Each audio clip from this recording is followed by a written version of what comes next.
C'est l'heure du journal de l'Afrique, soyez les bienvenus sur France 24. À la une ce soir, ce rapport de Human Rights Watch sur le Mali. Il dénonce des exactions commises par les FAMA, les forces armées maliennes, et par des djihadistes sur les populations. Human Rights Watch demande aux autorités de transition de faciliter le déroulement d'enquêtes indépendantes. Nous étions en direct tout à l'heure avec Bénédicte Jeannereau, directrice France de Human Rights Watch. La poursuite du dialogue entre partis politiques et les autorités en Guinée. Ce mardi, c'est le parti du président déchu Alpha Condé et la principale coalition de l'opposition qui ont été reçus par les autorités de transition. Nous serons à Conakry dans ce journal. Et à la fin de cette édition, nous irons au Kenya. Le pays n'échappe pas à la sécheresse qui frappe l'Afrique de l'Est. Nos correspondants dans le pays se sont rendus dans un village d'une région très touchée. Reportage à suivre.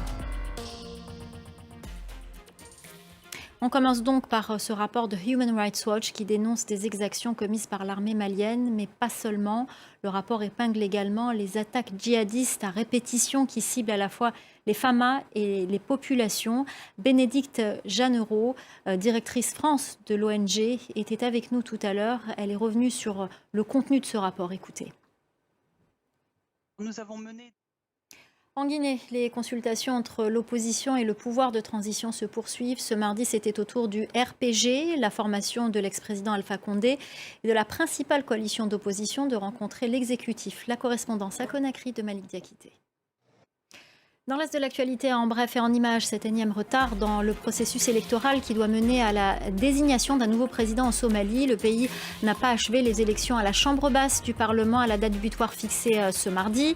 Le gouvernement somalien avait déjà repoussé le mois dernier, au 15 mars, le délai pour boucler la désignation des membres de cette chambre basse.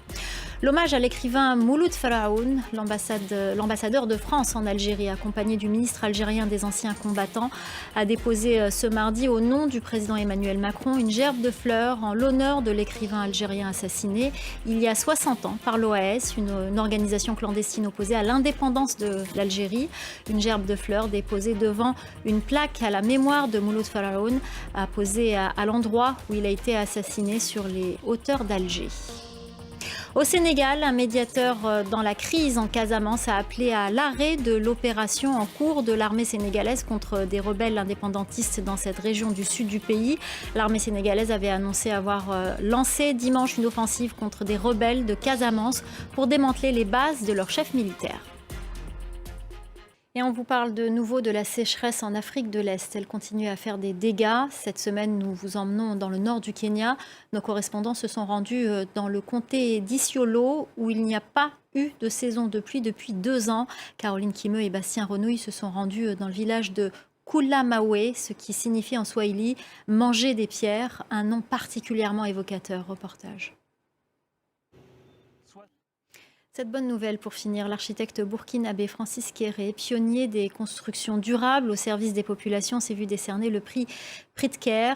Il est le premier Africain à recevoir la plus haute distinction de la profession. Il est notamment connu pour son implication dans des projets de vie quotidienne comme des écoles et nombreux de ses ouvrages sont situés sur le continent africain, notamment au Burkina Faso, au Bénin, au Togo, au Mali ou au Kenya. Voilà, c'est la fin du journal de l'Afrique. Merci aux équipes en régie, merci à notre chef d'édition Célia Caracena et merci à vous de nous être fidèles. Restez avec nous, l'info continue sur France 24.